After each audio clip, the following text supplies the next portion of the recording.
hello there. And now, foolish child, he ignites it and kills his true enemy.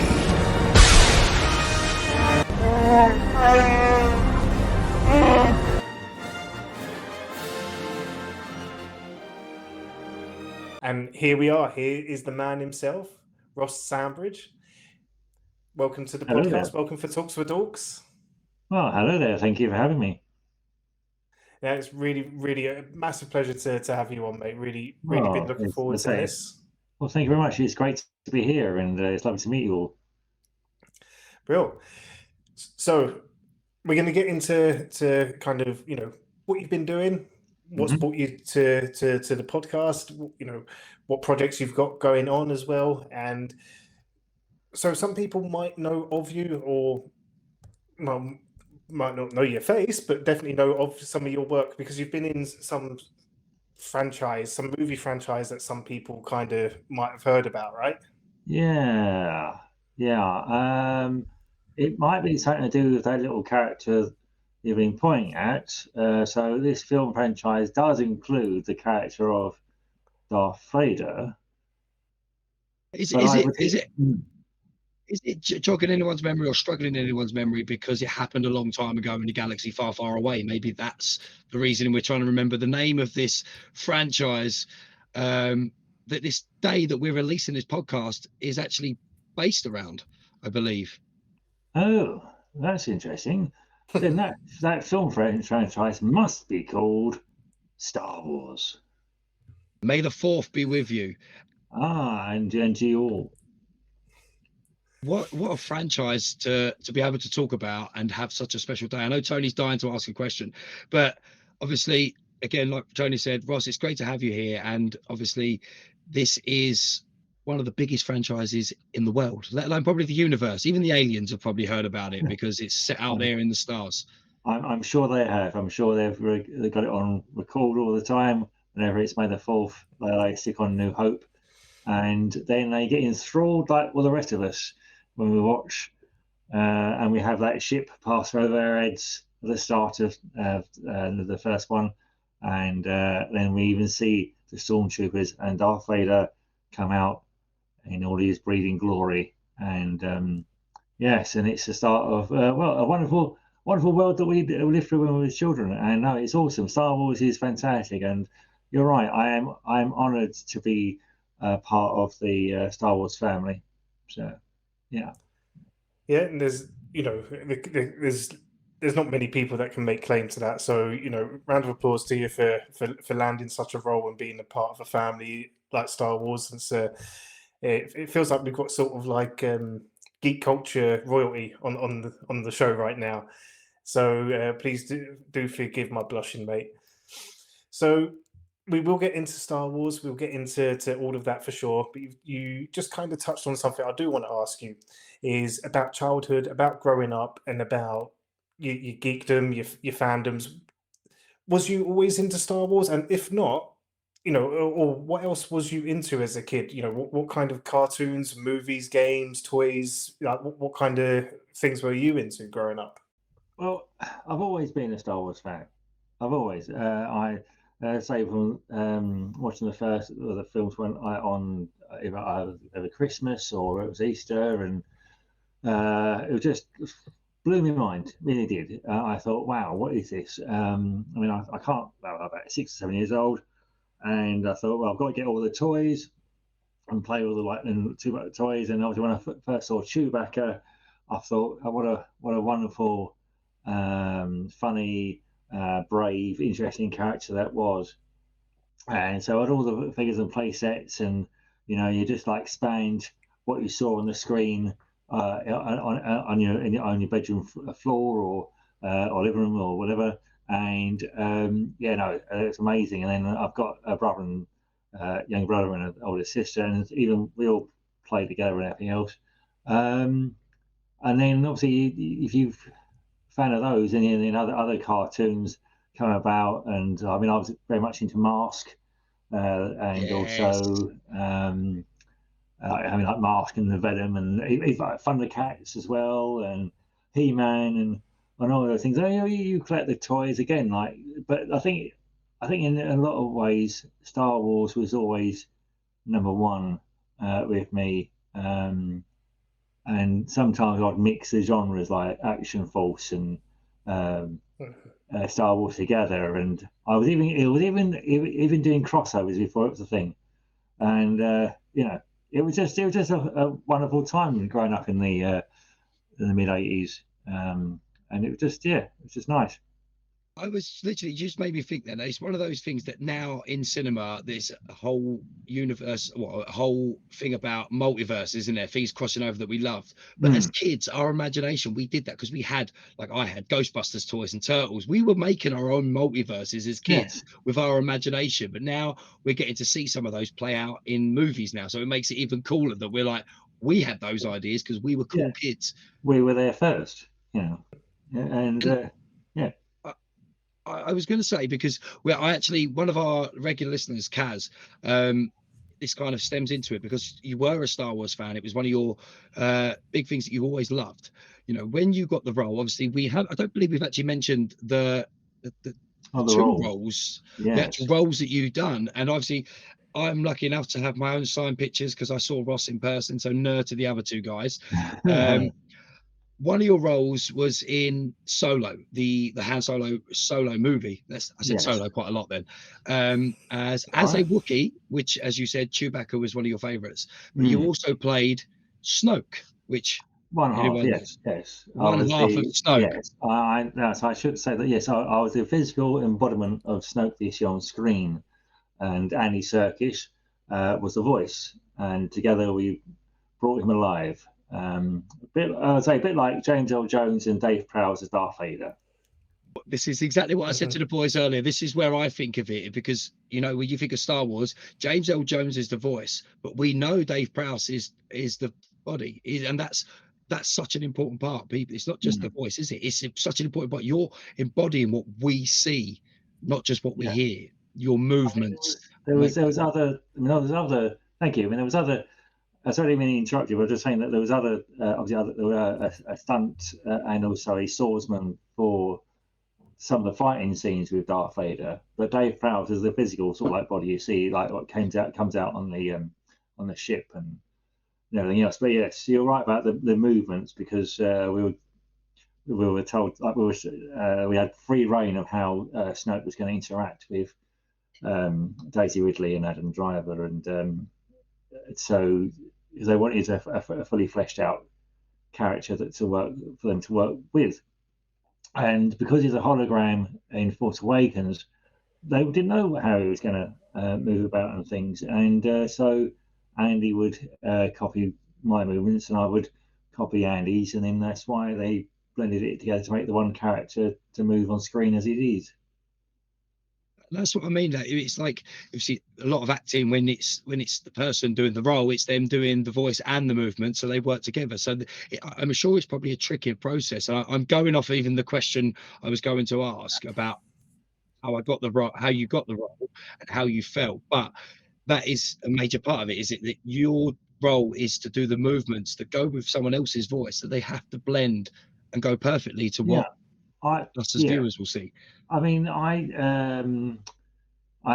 said the words that Andy said as well, because when you speak, you move differently from when you don't speak. That's how I interpret it anyway. And so you move differently if you have that like a harder demeanor when you say something, and you can emphasize with your body and with your hands and everything else. Even I'm now doing the false push now like that, and.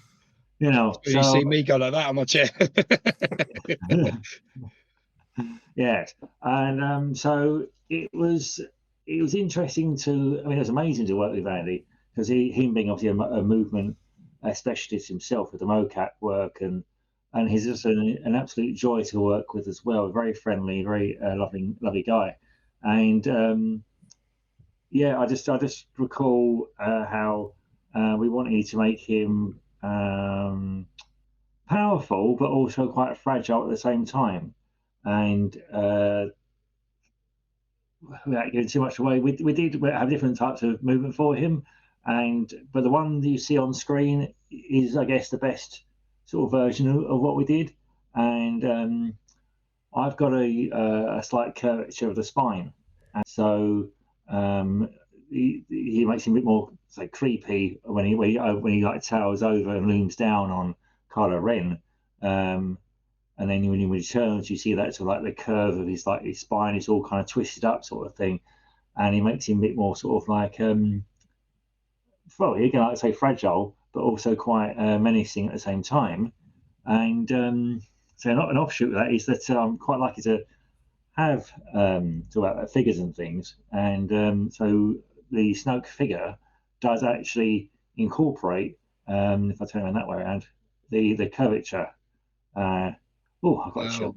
And yeah, so it's so it's really, really lovely, the fact that the sculpt includes that too. So that's pretty nuts. So just going back to what we was talking about earlier about, you know, how you'd be playing with Star Wars figures as a kid in your bedroom and your living room, sharing them with your siblings and playing with your mates and all the rest of it. Like, how does, no, well, we've not spoken to anyone who's had this privilege yet of becoming a action figure. So how does, you know, that must be quite a nuts feeling to think that there's kids out there playing on their bedroom floor, you know, quite potentially with a figure of you, curvature and all, part of their little multiverse. Like, how does that feel? It's odd in a way, but I mean, it's also a privilege at the same time, because like not many of us have that chance, opportunity to be in these films, and then also to have a character, a figure based on your character as well. And so if children or adults, or even like everybody from ages, can like make their own stories up with those characters, it expands their imagination as well, then it's fantastic. And I get questions from children and adults alike about about Snoke and things. And even though it's been 7 years now since, well, 8 years since we filmed it, it's still lovely to go back to that time and remember the fantastic time of working with so many great people and everything else. It's lovely. It's nice. That's what brings me back to our question. So Kaz, one of our listeners, she was very excited when I said that I didn't give her the full details of who, but I said a very dominant cast member from Star Wars that you will definitely have heard of. She wanted to know, you know, when you got the role as a Star Wars fan yourself, when you learn that you were going to play this character that was going to be a big part of the Star Wars lore, how did you feel? How did the child inside Ross feel, knowing that, you know, eventually one day some kids will play with the toy of you, and you're going to be this part? Well, okay, I can say it this way. I mean, I had to try and pretend I wasn't working on a Star Wars film to get through working on a Star Wars film, because I see, I guess it didn't become real until I sat in the throne for the very first time.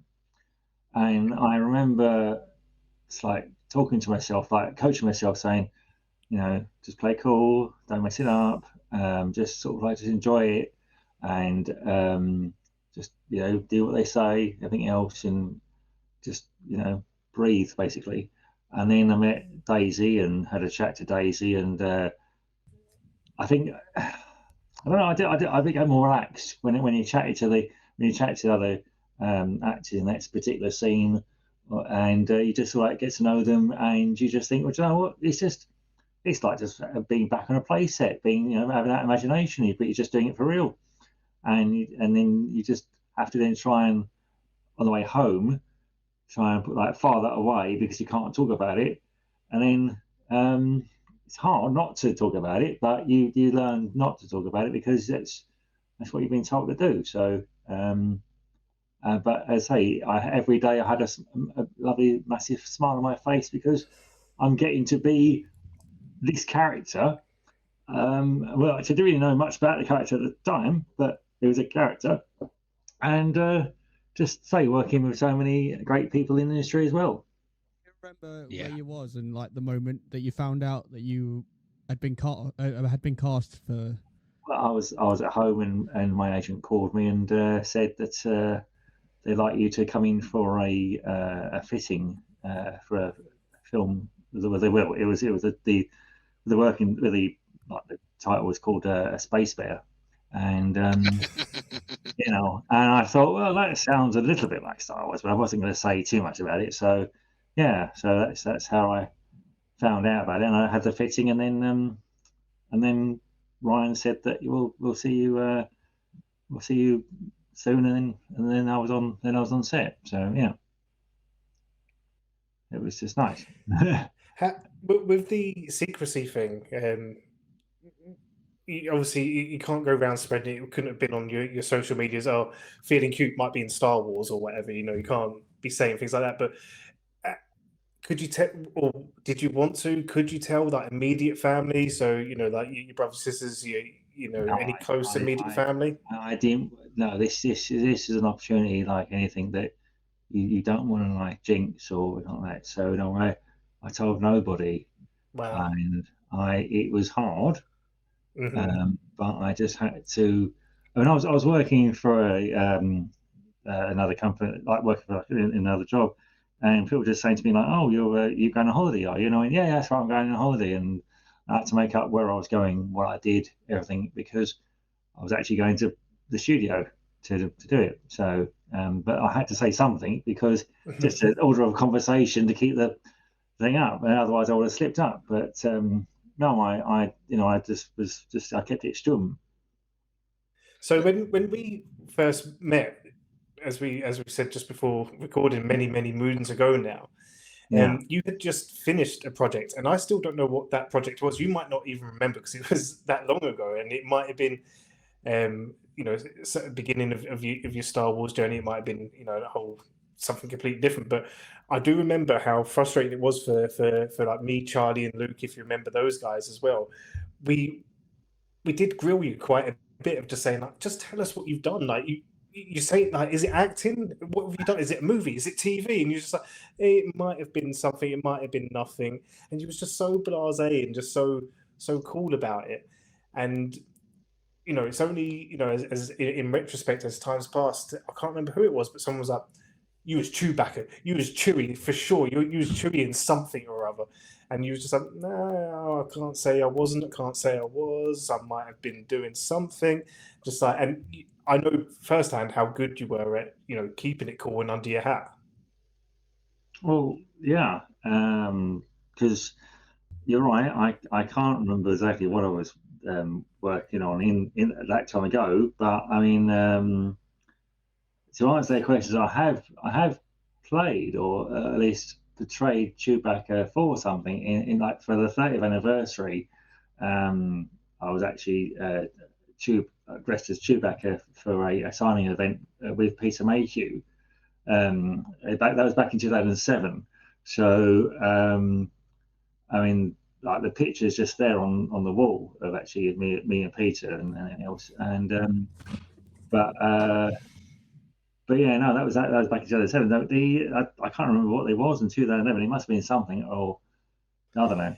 It was It was very clandestine. It was very clandestine, whatever it was, and you know, what beats me up is, you know, I might have seen it. I might have seen you in it. I don't know. you may have done. I mean, I don't know if I did, but I mean, I to be honest, and I'm not just saying that because you know, like I generally can't. I mean, what I'll do is if I'll try and go through my memory banks, and then maybe I can message you afterwards. But I just can't fathom what it is right now.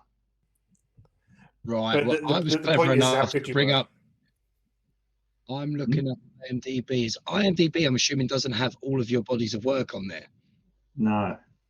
No. Okay. So that's what I was looking at. Because even when we briefly spoke on Saturday, I knew there was more than what was on IMDb. Yes. Now your sound's gone. Ah, yeah, wanker, shame. We can't hear you.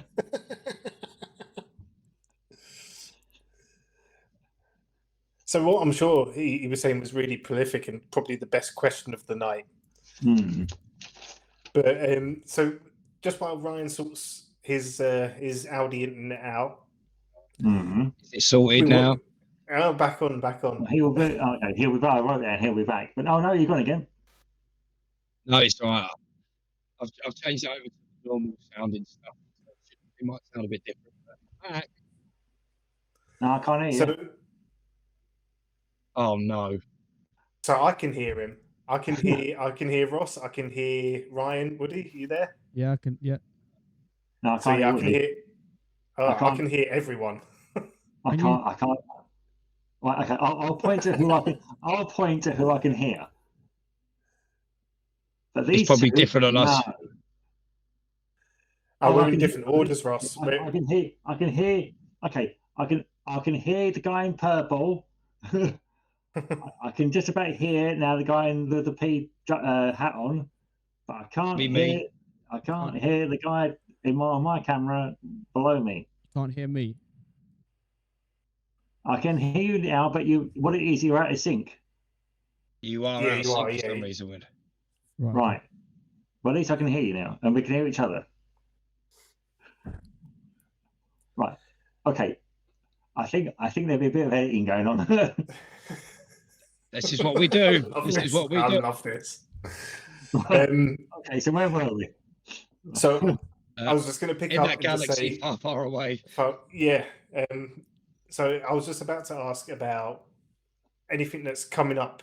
You know, we've talked a lot about what you have done. Let's find out about what you are doing, what's coming up, and you know what projects you've got lined up. I feel like there might be a lot of. I can't say much on this. Of course, you can't hear.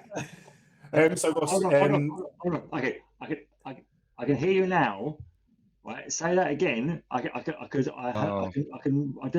You're miming to me basically. Were you saying, are there anything coming up? And then someone said, I guess you can't say too much. Is that exactly what you said? Right. Exactly that. Okay. Right. I do have something coming up in July.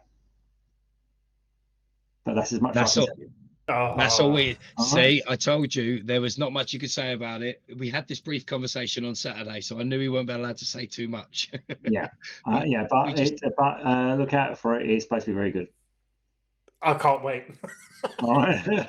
I mean, as soon as I get the green light, I'll let you know. But yes, I have been working on something. Yes. All I can say is not to do with Star Wars. Okay. That's all I can say. All right.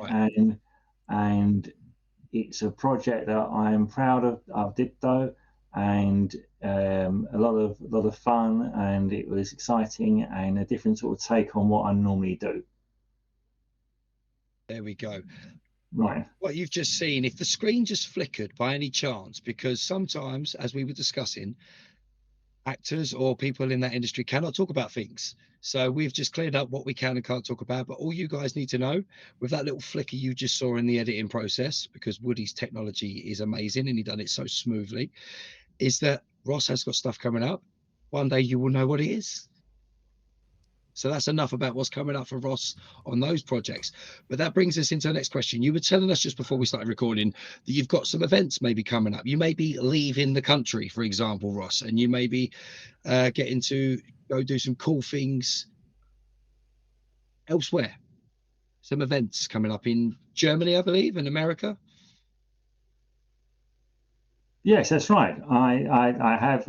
Well, thank you. Yes, I have an event coming up in Cologne, in Germany, for Power of the Force. It's called, Nice. where I'll be there with some amazing guests from across the Star Wars world, and it'll be my first time in Germany, as it will be my first time in America too, for an event called Rebel Scum Convention, and it's going to be again amazing, with lots of guests from different Star Wars TV shows as well as the films, and I love meeting new people. I love meeting the fans, young and old, and seeing, I really read it young and older, and yeah, just literally just sharing their stories and passions and pleasures of watching the films and the characters they enjoy, and the fact that I played a dark side figure. I'll rephrase that: a dark side figure and a light side figure, as in the. Um, it's just it's a great thing to talk about either, and sometimes even the characters that I like as well. So it's just it's always lovely to put a smile on people's faces, and that's what it's all about.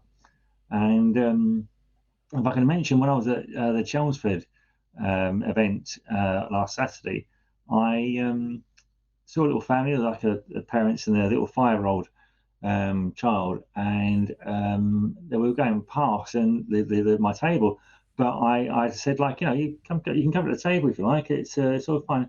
And they said, oh, it's my son's birthday, and I just said, well, I tell you what I'll do. I shall give your son. Is he a Star Wars fan? He went, well, we're just getting into Star Wars. Yeah, he does like Wookiees, and so of course I told him that I was a Wookiee, and I showed him a picture, and then I gave him the picture behind you as a birthday present to him. I mean, it's not that one. I'm not saying that you nicked it. I'm just saying that you.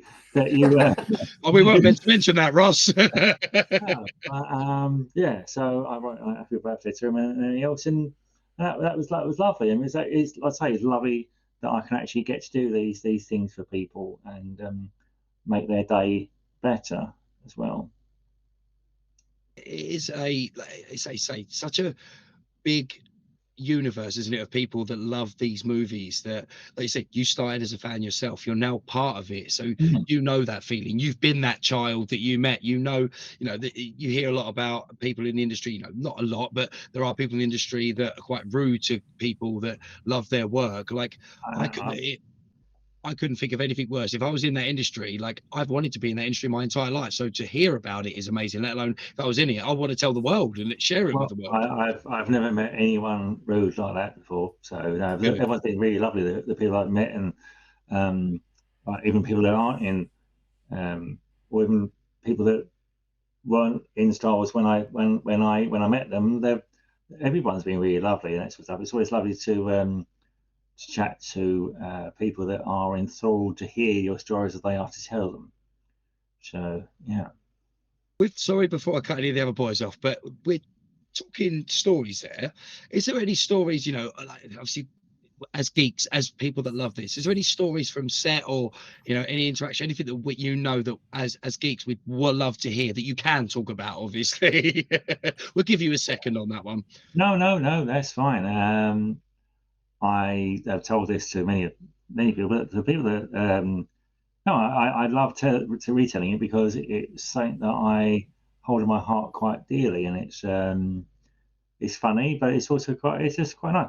Well, I was dressed as Snoke on the set of in the throne room, and I was having my lunch, and I turned to my left, and I see this gentleman walk on with a grey beard and little beanie hat on, and he's carrying a dog in his arms. And I'm going, that's interesting. It's carrying on eating again. And then I look at him again and go, he does look familiar. And I thought, well, it can't be, it won't be him. So I just continued, but then I slowly stopped eating, and I realised that it is who I think it is. So I put me food down, and I get up and I brush myself off, making sure that none of the crumbs are on the gold robes. And I walk over to him and I say, Mr. Hamill, it's lovely to meet you, sir. Oh. And it was Luke Skywalker himself. And I went to shake his hand, but he was holding the dog in his arms. My hand came out like this, all very like creepy like this, and started to stroke the dog like that. I thought you were going to say stroke his head. No, I don't think I would have that honour. But no, anyway, so I stroked his head like that, and then a dog like that, and he said, "So tell me, how do the guards, how do they see? And I said, well, what it is, Mark, is that they can just see out the grills in their helmets. And my brain is now going, you're now explaining Star Wars to Luke Skywalker. And I just had this massive. I mean, I've got to go now. Because I said, lovely to meet you yourselves, and off you went. And I just was so happy and everything else. And some of the like crew were like, oh, that's awesome, well done, and everything else.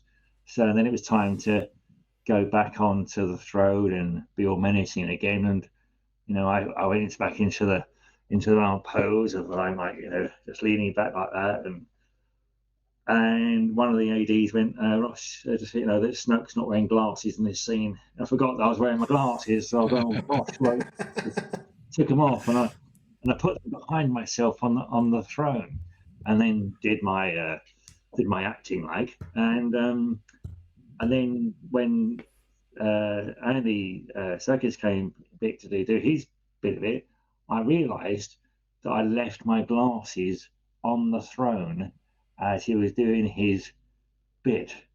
So you never know. There might be an Easter egg out there in the behind the scenes of him leaning in his motion capture suit doing the old bits, and you see a pair of glasses just on the throne. So you never know. So that's my. I mean, there are many other stories. And I will say one thing, actually. That's right. If I can say about Solo.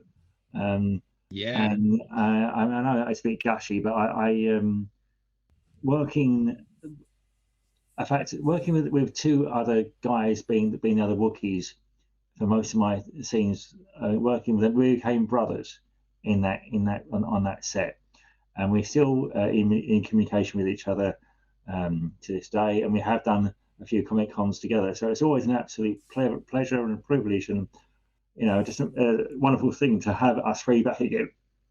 So I mean, like if you might like us all three of us on here, you never know, because I say the three is behind, is behind you or yourself and everything else. So working with Paul Davis and Matt Tyler was an absolutely wonderful thing, and to share our experiences together and all the fun and games we had on that. So it's just nice. It's been a very different experience. Obviously, like you say, because you had the two of them together with Snoke, it was not a solo thing, but you were being Snoke, weren't you? That was the focus was on that. You're in a brotherhood. And I was just thinking to myself as well, the whole meeting Mark Hamill experience would have been a completely different thing if he'd had his dog and you were dressed as a Wookiee, because the dog might have been scared of the Wookiee. Yes, that is true. I mean, but if the dog started like yapping, I'd just go, and hopefully the dog would then like go, oh, you're one of my kind, and everything else with the fur and everything. So, and we as fans hope that someone would have recorded that moment so we could see a behind the scenes footage of the dog and Wookiee having an interaction. Well, that would be amazing. I would love to see any behind the scenes footage or photographs of that of my time, because I've just got it up here, and but no, it's just one of those memories that they'll never take away from me, and like say, any of the sets I've worked on, and it's the people that you work with to make the actual experience even better as well. And you learn a lot from other people, and they learn a lot from you. And as I say, you may get asked to be on another project, which is always fantastic. And as I say, it's the world of it all is what, from like playing with the figures when you were a child to being on set, and you're there to make a character come alive, to then the end result, and then all the things after, like bonus, like a bit like the conventions and meeting the fans and everything else after. So it's like a conveyor belt as such of absolute joy. And then doing these lovely podcasts and things and everything else, and even without the technical faults we've had tonight, it's been an absolute pleasure, and yeah, it's just an amazing feeling to have. if it makes you feel any better, our last experience recording last week, we had a gentleman from America that's a wrestling fan, so we were talking a lot about wrestling. The lunar eclipse affected his internet, so we barely had him for most of the podcast. So this has actually been quite smooth sailing. Yeah. Well, that's good then. That's reassuring. No, I mean, does anybody else have any questions at all? I mean, Sorry, I ramble on. Tony, I know you've been dying to talk, like Uncle Ryan's talking. I'm gonna have a swig of my drink. Well, do you know, a lot of it's been covered. I think we've had a lot of insight into your world there. I just want to thank you for giving us the time and coming on and sharing your experience with us, and letting us behind the curtain, as it were. And it's been really cool chatting to you. And yeah, just thank you for coming along. Oh no, thank you. It's lovely to see you again. It's ever since meeting you from the costume shop in Camden. It's who would have thought that till this time we'll be having this chat again on a podcast. So, yeah, decade and a bit later on, and no disruptions from RC celebrities or anything like that. Just guys having a nice chat. Exactly. I don't recall anything like that happening at all. It's all cool. I'm pointing downwards. I'm hoping he's down. Is the person? Oh, he's up. Ryan, this one. the gentleman with the very thin lightsabers and the Edwardian clock on his wall. Do you have any questions at all by chance, or? Not that it's already been asked. You kind of already covered everything that I wanted to ask. It looks like you collect pops and Funko Pops and things. Is it? That's like a fun. That's a jukebox machine. Yeah. Oh. Yeah. My walls are quite bare. I've just moved into the house, so I haven't really filled it with anything. Well, congratulations. Maybe you'll fill out with pictures of Star Wars or other films. I will do. But, yes, but you do come across as a bit of a collector, though. Oh yeah. You are a collector. Yeah, I do like to collect stuff. Yeah. Well, Ryan's memorabilia comes. Ryan's actually my nephew too. It's a lot of his experience comes from music as well. So like the jukebox and the clock. I believe we would say would come from the heritage of his granddad. My dad was the music side of things and music loving. Yeah. Especially classic music, the real era of music from the 50s upwards. Oh, so you're a vinyl collector then? Yeah, we like all sorts of music. I don't have much vinyl. My granddad gave me quite a lot when he passed away, but I'm sorry to hear that. Yeah, it's fine. It's fine. Yeah, well, good. Well, excellent. Well, I mean, I'm a bit of a vinyl collector myself, and so yes, but and CDs and stuff. It's we all like our tastes in different mediums and everything else, and it's cool. But kind of, I know you probably want to wrap up, but I just want to say one other thing that does stick in my mind is that Star Wars Celebration last year. Yeah. There was a big thing with all the different Wookiees from the different Final and Firsts across the world, and they were having a photo shoot outside the Excel building in Docklands, and Jonas, Samuto was there, and I didn't know that at the time because one of my friends was part of the organisation for that photograph together. So I was having a chat to him outside, and then I noticed him, and then he was having a photograph with the Wookiees, and then he saw me, and we just sort of had a bit of a reunion and sort of stuff. And he said to everybody that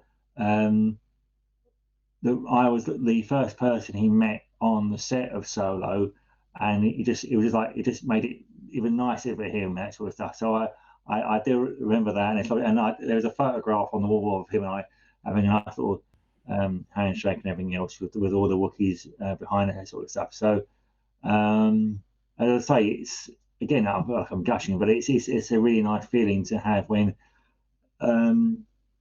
you had those opportunities and you meet people after such a long time, and they still remember and recognise and remember all the fun that you had together and everything else. So yes, that was just a nice thing. So that's exactly how I felt. Obviously, when Tony had messaged me saying I may have secured us an interview with someone from Star Wars, and when he said, I can't remember how you put it, but the minute he said you'd played Snoke, I went, oh my God. I believe I met this gentleman last year, and obviously the same place we met on Saturday in the Garrison in Chelmsford, after the comic event. As I walked in, my boss was like, "You're a geek. You like Star Wars. Come over here. I'd like you to meet Ross." And I'm like, "Oh my God!" And then you had your, I can't remember what they're called, the A boards that you have with your the pull-up banner. pull-up. Yes. That, and I'm like, oh my God, I just walked. I knew obviously a lot was going on because there was Ecto 1 and there was a Batmobile out the front. I knew stuff was going on, but my boss is like, come meet Snoke. And I'm like, oh my God. And this was like the brief conversation. So when Tony said that we had you coming on, I was like, how mad is it? Of all the people I could have met from Star Wars, we were talking about the same guy. And then when I walked into work Saturday, one of the managers went, it's been Comic-Con today, you've missed it. Guess who's inside? I went, I bet it's Ross again. This would be really weird if it's Ross again. And then obviously we had the conversation then. Well, the force is definitely strong. I believe so. And the force is always with us. Yes, and it brings people together. Yes. You know. Light or the good. Hello there. Yes. Not only the force, but there's many other things that bring us all together. Another thing would be, of course, balls tape. Balls, yes. And that's just for us. I'm not even going to explain that for the listeners and viewers. That's between me and you, Ross. Balls tape. It's something we'll share forever. Yeah, that's just a way to open up the questions. Yes. Yeah. I mean, the question would be, should it be an actual Olympic sport, or should it be a balls game? You know, or should it just be like another game of catch, really? But don't catch it with your hands.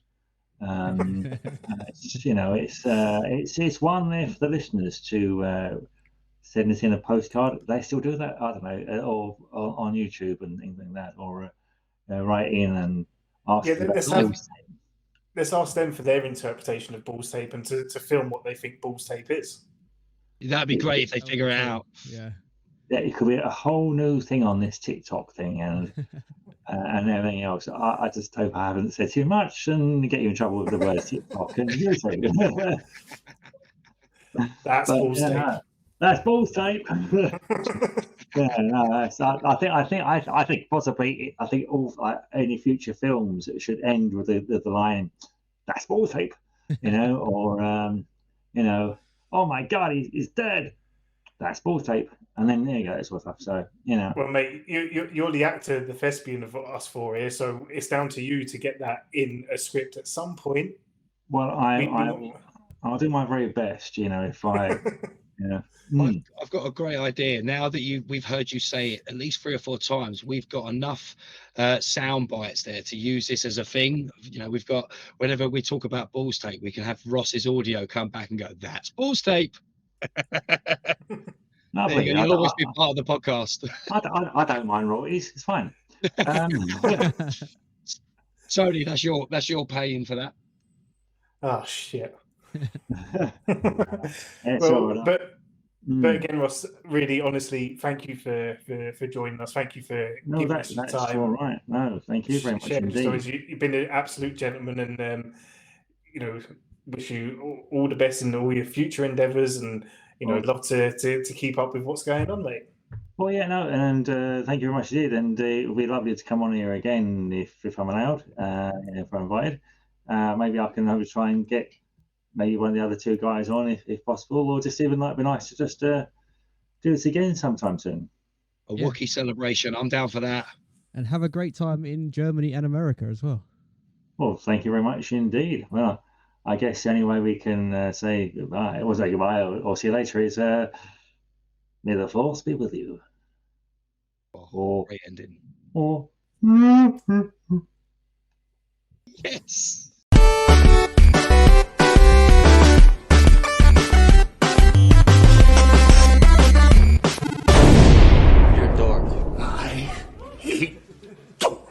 Hello there. And now, foolish child, he ignites it and kills his true enemy.